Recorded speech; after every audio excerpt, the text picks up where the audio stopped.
Top quality और consistent performance के लिए सिर्फ सिल्वर पंप्स। टॉप क्वालिटी और कंसिस्टेंट परफॉर्मेंस के लिए सिर्फ सिल्वर पंप्स, नाम याद रखना।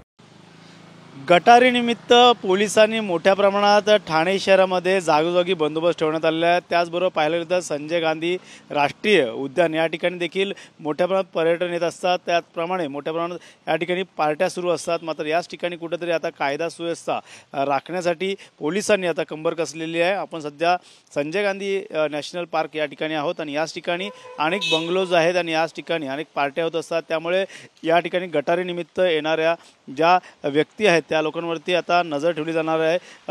वन विभागाकडून देखील या ठिकाणी प्रत्येक गाडीची आहे ते चेकिंग केली जाते। त्याचबरोबर पोलिसांच्या समवेत या ठिकाणच्या प्रत्येक ठिकाणची जे आहे ते चाचपणी या गाडींची केली जाते। त्यामुळे या ठिकाणावरून ज्या गोष्टी ज्या ते साऊंड असतील, डीजे असतील, अशा गोष्टी ज्या आहेत ते बंदी आणण्यात आलेली आहे। त्याच पाठोपाठ पाहायला गेलं तर या ठिकाणी मोठ्या प्रमाणात प्राण्यांचा वावर असतो आणि या प्राण्यांना कुठंतरी त्रास होऊ नये यासाठी पाहायला गेलं तर आता अनेक वेळा लक्षवेधी जे आहे ते या विधिमंडळात मांडण्यात आलेले आहे। राष्ट्रवादी शरदचंद्र पवार पक्षाचे आमदार जितेंद्र आव्हाड असतील, संजय केळकर असतील, अशा अनेक आमदारांनी याबाबत जे आहे ते लक्षवेधी मांडले। त्याचबरोबर प्रताप सरनाईक यांनी देखील या संदर्भात देखील काही गोष्टी ज्या आहेत त्या पोलिसांना ताबडतोब कारवाई करण्याचे देखील आदेश दिलेले आहेत। जर अशा प्रकारचा धांगडधिंगाणा कुठे आढळला तर नक्कीच पोलिसांची आता या संदर्भात कारवाई केली जाणार आहे। त्यामुळे येऊर हे जे ते जंगल परिसर आहे आणि संजय गांधी राष्ट्रीय उद्यान देखील आहे आणि याच ठिकाणी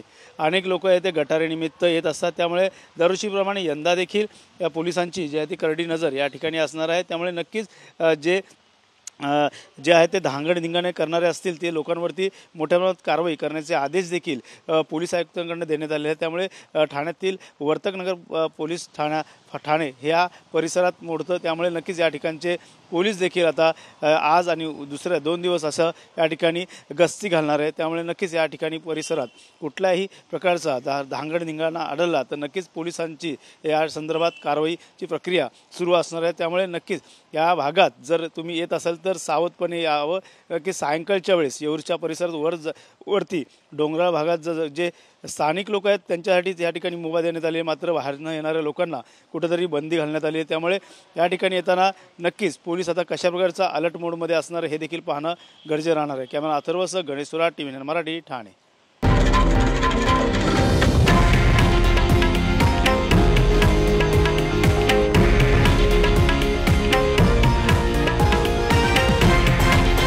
हे आहे देशातील नंबर 1 न्यूज नेटवर्क आणि आपण पाहत आहात TV9 मराठी, एकमेव।